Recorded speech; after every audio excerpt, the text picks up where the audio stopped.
എത്രയും സ്നേഹമുള്ളവരെ, നമുക്ക് മത്തി എങ്ങനെയാണ് അച്ചാറാക്കുന്നതെന്ന് നോക്കാം.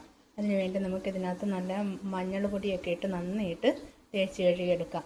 അതിൻ്റെ ഉളുമ്പൊക്കെ പോയിട്ട് നന്നായിട്ട് കഴുകിയെടുക്കാം. ഉളുമ്പ് കളയാൻ വേണ്ടിയാണ് മഞ്ഞൾ പൊടി ഇട്ട് കഴുകുന്നത് കേട്ടോ. മഞ്ഞൾ പൊടിയൊക്കെ ഇട്ട് കഴുകുമ്പോഴത്തേക്കും നന്നായിട്ട് ഉളുമ്പ് പോകും. അതിന് വേണ്ടിയാണേ. അപ്പോൾ മത്തി നന്നായിട്ട് കഴുകിയെടുത്തു കഴിഞ്ഞ് നമുക്കത് ചെറുതായിട്ട് നുറുക്കിയെടുക്കണം. ഒരു മത്തി ഒരു 4 എന്ന പോലെ നുറുക്കിയെടുക്കണം. അപ്പോൾ ഇങ്ങനെ മത്തി ചെറുതായിട്ട് അരിഞ്ഞ് വെച്ച് ഇനി ഇതിനകത്ത് നമുക്ക് ശകലം ഉപ്പ് പൊടിയും മഞ്ഞൾ പൊടിയും കൂടി തിരുമ്മിയിട്ട് നമുക്ക് വറുത്തെടുക്കാം. അപ്പോൾ ഞാൻ വെളിച്ചെണ്ണയാണ് ഒഴിച്ചു കൊടുക്കുന്നത്. വെളിച്ചെണ്ണയിലാണ് മത്തി വറുക്കുന്നത് കേട്ടോ. മത്തി നന്നായിട്ട് കരികരാന്ന് വറുത്ത് കിട്ടണം. എന്നാലേ അത് അച്ചാറിടുമ്പം നല്ലതാകുള്ളൂ. അല്ലെങ്കിൽ അത് അച്ചാറിടുമ്പോൾ അത്ര നല്ലതാകിയല്ല പച്ചയായിട്ട് കിടന്നാൽ. അപ്പോൾ നല്ല കരികരാന്ന് വറുക്കുന്ന പോലെ തന്നെ മത്തി വറുത്തെടുക്കണം. ഞാൻ എണ്ണ ഒഴിച്ച് ചൂടാകട്ടെ കേട്ടോ. എണ്ണ നന്നായിട്ട് തിളച്ചിട്ടുണ്ട്. ഇനി നമുക്കിതുപോലെ കോരിയിട്ട് കൊടുത്ത് വറുത്തെടുക്കാം. മത്തി നുറുക്കിയതാണ്. അത് പൊടിഞ്ഞു പോകാതെ വേണം വറുത്തെടുക്കാനായിട്ട് കേട്ടോ. ഇനി നമുക്ക് ആവശ്യമുള്ളത് ഒരു 100 ഗ്രാം ഇഞ്ചി വേണം. അത് ചെറുതായിട്ട് നുറുക്കിയിട്ട് ഒന്ന് ചതച്ചെടുക്കണം. 200 ഗ്രാം വെളുത്തുള്ളിയും വേണം. ഇതുപോലെ ചെറിയ കഷ്ണങ്ങളായിട്ട് അരിഞ്ഞിട്ട് നമുക്കിതുപോലെ ഇടിച്ചെടുത്താലും മതി. അല്ലെങ്കിൽ നമ്മളിത് വളരെ ചെറുതായിട്ട് അരിയണം. ഇതുപോലെ ഇടിക്കാനുള്ള സൗകര്യം ഇല്ലെങ്കിൽ ചെറുതായിട്ട് അരിയുക. എന്നിട്ട് ഇങ്ങനെ ഇടിച്ചെടുക്കുക. വെളുത്തുള്ളിയും അതുപോലെ നന്നായിട്ട് അരഞ്ഞിരിക്കേണ്ട, ചെറുതായിട്ടൊന്ന് ചതച്ചെടുക്കണം. ഇത് ഞാൻ കുറേശ്ശെയാണ് ഇട്ട് വറുക്കുന്നത്. 2 കിലോ മത്തിയാണ് ഞാൻ മേടിച്ചിരുന്നത്. അപ്പോൾ അത്രയും മുഴുവനും ഇട്ട് വറുത്തുന്നാൽ അതിങ്ങനെ കുഴഞ്ഞ് പൊടിഞ്ഞു പോകാൻ സാധ്യതയുണ്ട്. അതുകൊണ്ട് കുറേശ്ശെ ഇട്ട് വറുത്ത് എടുക്കാവുള്ളേ. ഓക്കെ, അപ്പോൾ ഇത് നന്നായിട്ട് വറുത്ത് ആയിട്ടുണ്ട്. ഇനി നമുക്ക് കോരിയെടുക്കാം.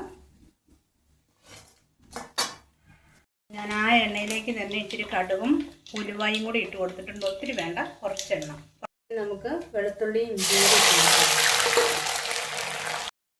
അപ്പോൾ നമ്മുടെ വെളുത്തുള്ളിയും ഇഞ്ചിയും കൂടി മൂത്ത് വന്നിട്ടുണ്ട്.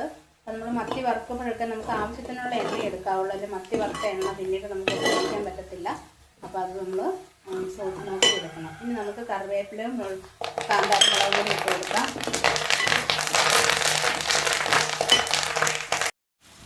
ഇനി ഞാൻ അതിനകത്ത് 2 സ്പൂൺ വലിയ സ്പൂൺ മുളക് പൊടിയും 1/2 സ്പൂൺ മഞ്ഞൾ പൊടിയും കൂടി ഇടുവാണ്. അതിട്ട് മൂത്ത് പോകാതെ കൊണ്ട് തന്നെ നമുക്ക് ഇളക്കി യോജിപ്പിച്ചതിന് ശേഷം വിനാഗിരി ഒഴിച്ച് കൊടുക്കണം. ഇപ്പോൾ 2 കിലോ മത്തി ഉള്ളതുകൊണ്ട് അതിന് യോജിക്കാൻ മാത്രം വിനാഗിരി, ഏകദേശം ഒരു 2 ഗ്ലാസ് വിനാഗിരി ആവശ്യമുണ്ട്.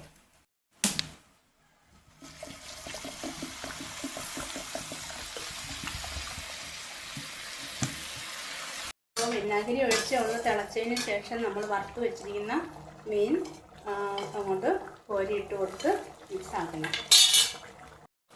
അപ്പോൾ അച്ചാറിടുമ്പോൾ എപ്പോഴും ഓർക്കണം, എണ്ണയും വിനാഗിരിയും എല്ലാം കൂടി മീനിൻ്റെ മേളിൽ കിടക്കണം. കുറച്ച് കഴിയുമ്പം ഈ വറുത്ത് മൂത്ത മീൻ പൊങ്ങി വരും. അപ്പോൾ അതിൻ്റെ ഒപ്പമാവും. ഇനി നമുക്ക് കുറച്ച് സമയം ഇറക്കി വയ്ക്കാം. നമ്മുടെ മത്തി അച്ചാർ റെഡിയാണ്.